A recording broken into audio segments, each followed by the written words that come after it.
Assalamualaikum warahmatullahi wabarakatuh dan salam sejahtera kepada anak-anak semua. Hari ini kita akan mempelajari topik yang baru bagi fisik tingkatan 4, yaitu topik 5 ataupun bab 5, yaitu gelombang.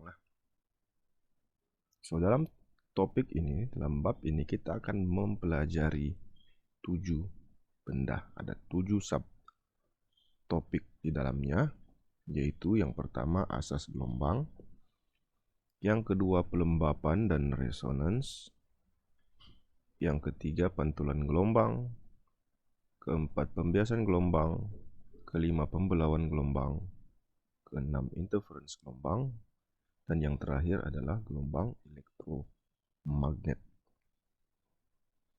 Oke, so pada hari ini kita akan fokus kepada yang pertama saja, yaitu asas gelombang. Oke, so of course kalau kita lihat gelombang ini adalah kita selalu kaitkan dia dengan gelombang air, gelombang bunyi kan. So, apa itu gelombang sebenarnya? Bagaimana gelombang itu boleh terhasil? So, dalam fisik ini, of course, yang first mesti dia perkenalkan definisi lah, ataupun apa itu gelombang. Kalau kita mempelajari suatu konsep, kita mesti tahu apa dia punya definisi. Oke, jadi kita lihat dahulu dia punya definisi.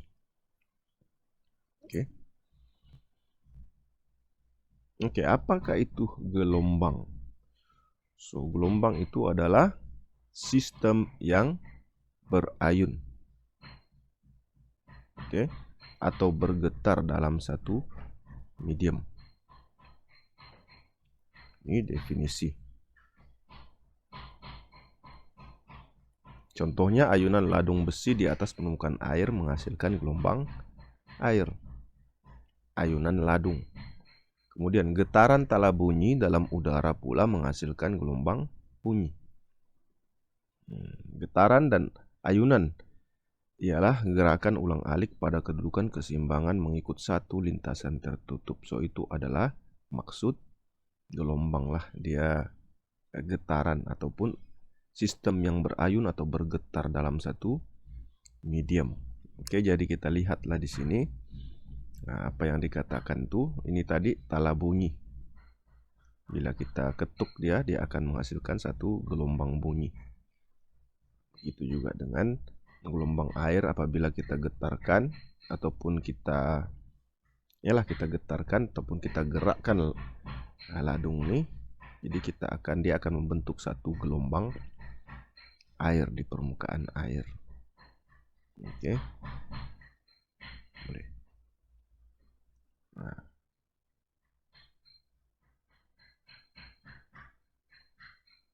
So, gelombang memindahkan tenaga tanpa memindahkan jiri medium yang dilaluinya.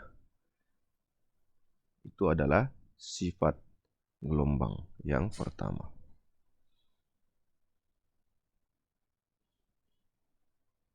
Oke. Seterusnya kita akan mempelajari jenis gelombang. Jenis gelombang dia ada 2. Yang pertama dipanggil gelombang progresif. Yang kedua dipanggil gelombang pegun. Oke. So, kamu hendaklah tahu membezakan, especially in terms of definition lah. Oke, yang paling orang kata basicnya. So, apa itu gelombang progresif? Gelombang progresif ini yaitu gelombang yang merambat dengan masa profil gelombang, yang merambat dengan masa. Manakala gelombang pegun, contoh di sini slinky spring ya. Kalau kita lihat spring ini dia merambat Ini masa yang kedua, masa yang ketiga dia semakin berjalan. So dia merambat dengan masa, artinya pada dia bergerak pada masa-masa tertentu, artinya dia bergantung dengan masa lah. Itu yang dia dipanggil sebagai gelombang progresif. Profil gelombang yang merambat dengan masa. Manakala gelombang pegun seperti ini.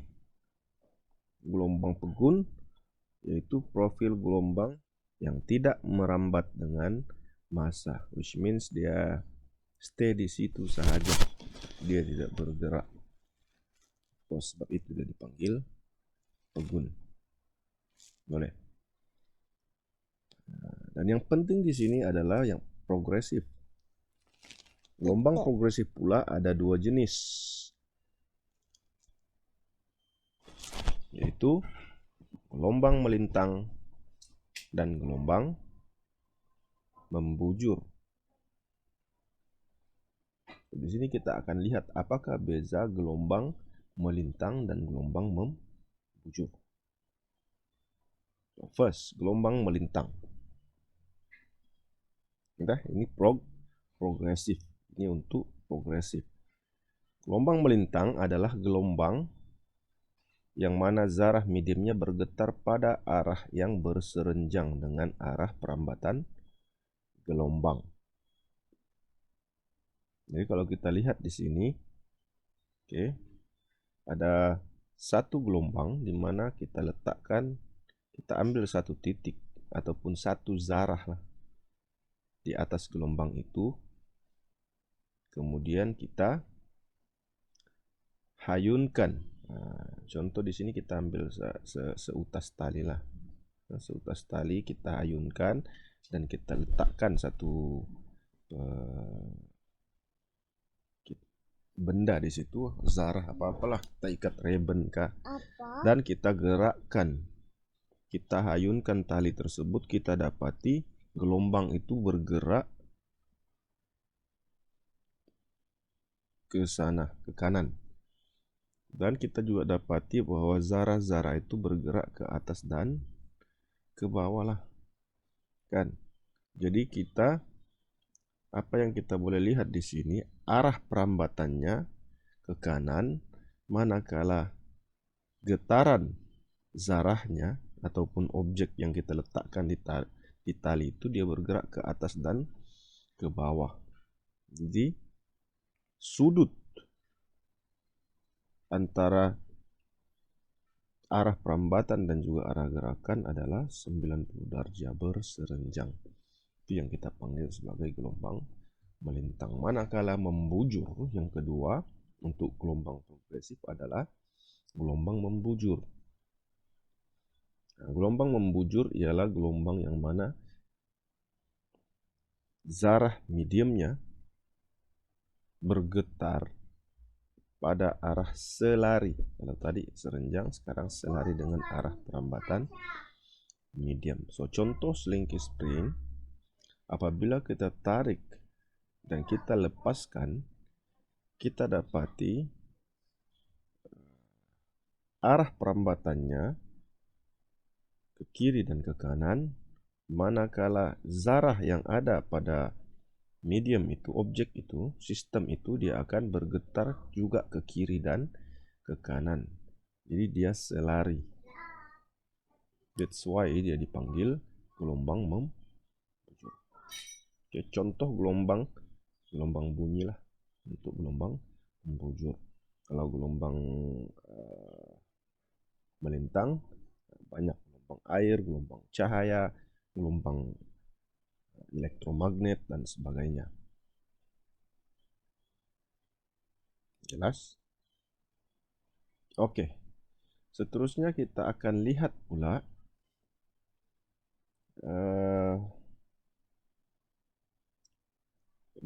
kelas. Kelas di dalam gelombang. So gelombang boleh dikelaskan kepada dua, yaitu mekanik dan juga gelombang elektromagnet. So apa bezanya? Untuk mekanik, dia memerlukan medium untuk memindahkan tenaga dari satu titik ke titik yang lain, manakala elektromagnet dia tidak memerlukan medium untuk memindahkan tenaga. Oke. Terdiri daripada zarah, getaran zarah-zarah medium, manakala terdiri daripada ayunan medan elektrik dan medan magnet yang berserenjang antara satu sama lain. Nanti kita lihat secara lebih dalam lah gelombang elektromagnet. Untuk gelombang mekanik, contohnya air, gelombang bunyi, dan gelombang seismik di atas permukaan bumi. Oke. Manakala contoh elektromagnet, gelombang radio, gelombang cahaya, dan sinar gamma ialah contoh gelombang elektromagnet. Oke, jadi contoh gelombang dia boleh memindahkan, dia memerlukan medium. Contohnya macam gelombang bunyi kan, apabila kita berada di angkasa lepas ataupun di outer space, angkasa lepas, bunyi. So bunyi ini dia kalau di permukaan bumi kita boleh dengar, tapi kalau di permukaan angkasa lepas kita tidak boleh dengar sebab tidak ada medium. Oke, bunyi memerlukan medium untuk memindahkan tenaga. Tapi untuk cahaya, gelombang cahaya, of course cahaya boleh merambat walaupun di dalam vakum. Contoh yang paling jelas adalah cahaya matahari boleh sampai ke bumi. Oke. Yang seterusnya adalah perbandingan gelombang melintang. Tadi kita sudah lihat. Oke. Kita sudah lihat. Dan ciri-ciri gelombang. Ciri-ciri gelombang dan juga istilah-istilah yang perlu kamu pahami ataupun ketahui. Kita ada amplitude, tempo, frekuensi, panjang gelombang, dan laju gelombang. So, kita lihat satu-satu apa yang dimaksudkan dengan istilah-istilah dalam gelombang itu. Oke. So, yang pertama kita panggil sebagai amplitude. Panjang gelombang. Panjang gelombang kita simbolkan dia, wakilkan dia dengan huruf lambda. So, huruf lambda ini diambil daripada Greek lah. Greek letter. Oke, huruf Greek untuk mewakili panjang gelombang. So, panjang gelombang adalah jarak di antara dua titik sefasa yang berturutan. Boleh juga kita kata dia puncak ke puncak. Jaraknya nih, puncak ke puncak, kita panggil sebagai lambda, panjang gelombang. Itu untuk gelombang melintang. Untuk gelombang membujur, panjang gelombangnya ini sama ada regangan ke regangan ataupun mampatan ke mampatan yang berturutan. Yang berturutan kita panggil sebagai panjang gelombang. Istilah yang kedua adalah amplitude. Amplitude didefinisikan sebagai sesaran maksimum zarah dari kedudukan keseimbangan.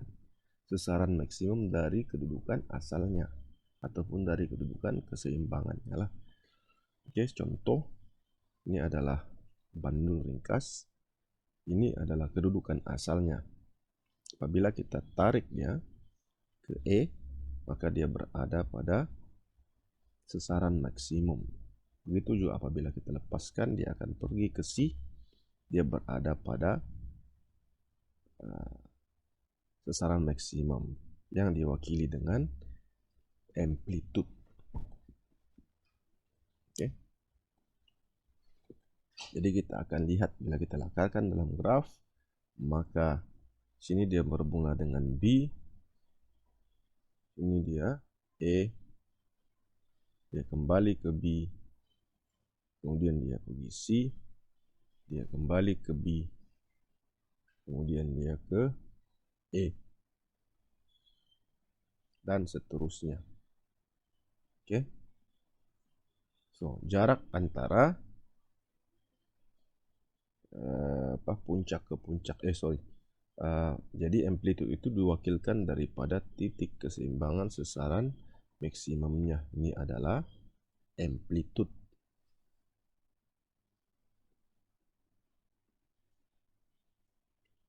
Oke, sesaran maksimum daripada kedudukan keseimbangan.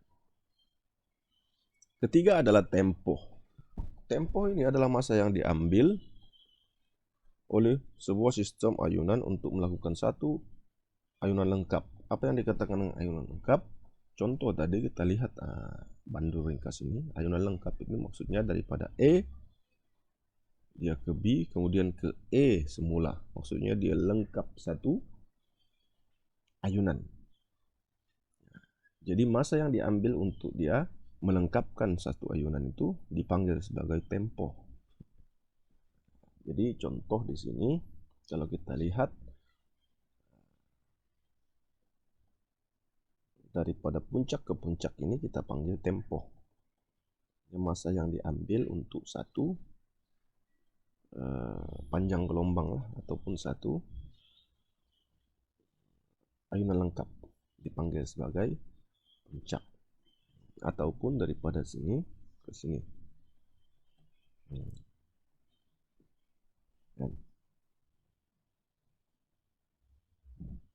Kemudian frekuensi ialah bilangan ayunan lengkap dalam masa satu saat. Berapa ayunan yang boleh dihasilkan dalam masa satu saat kita panggil sebagai frekuensi. Dan diukur dalam unit Hertz. Dalam unit Hertz. Cara carinya adalah apabila kita tahu dia punya tempo, kita boleh kira dia punya frekuensi. Yang kelima adalah laju gelombang. Laju gelombang kita boleh tentukan menggunakan rumus V sama dengan F lambda. Frekuensi kita darabkan dengan panjang gelombangnya, dapatlah dia punya H laju. Oke, itu saja ada 5. Betul. 1, 2, 3, 4, yes, ada 5 istilah yang perlu kita ketahui. Oke. Nanti kita akan coba buat latihan.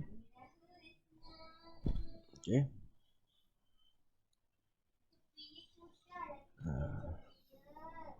Oke, ya ini tidak penting juga. Oke, kita masuk graf.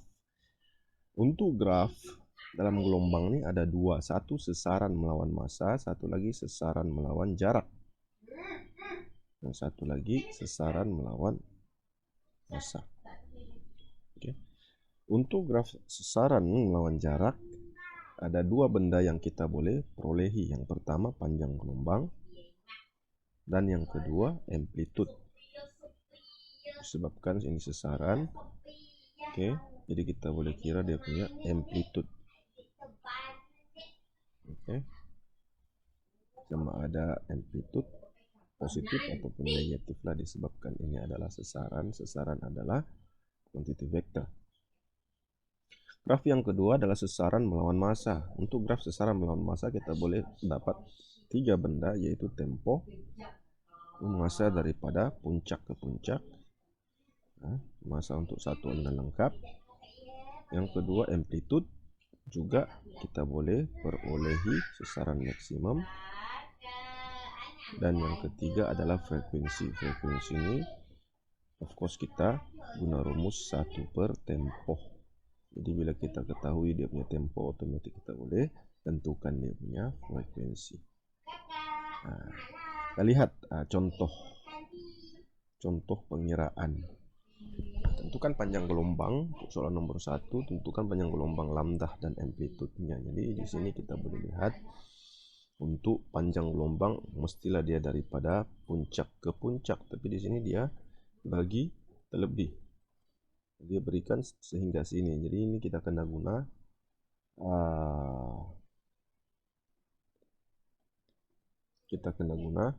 orang kata pernisbahan lah, ataupun kita kena selesaikan dengan menggunakan persamaan linear.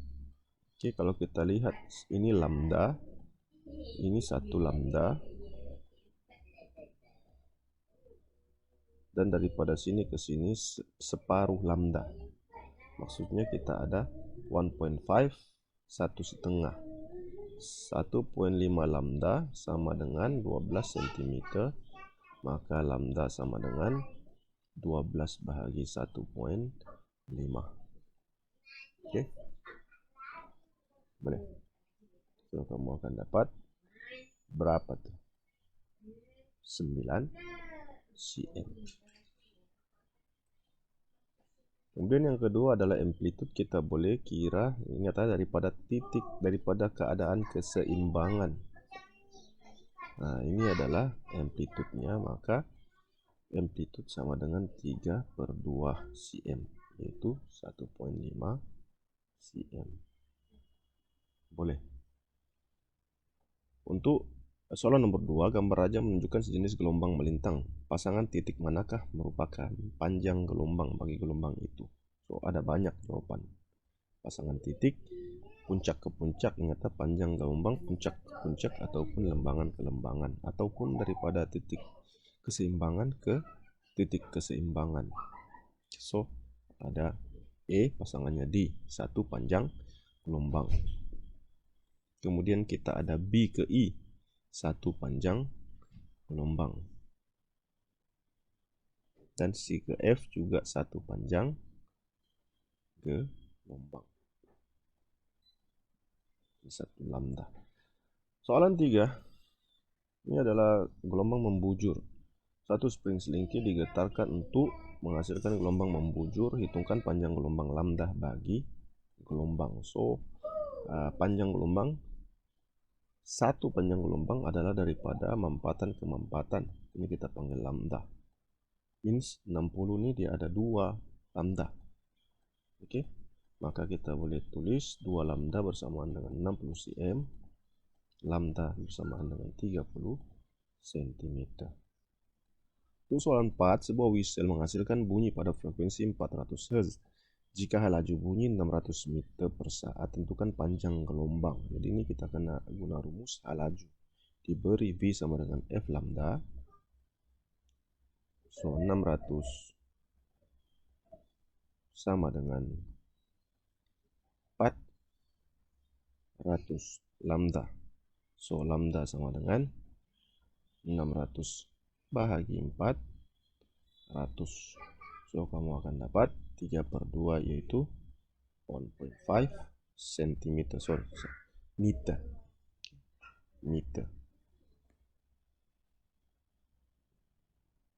Boleh.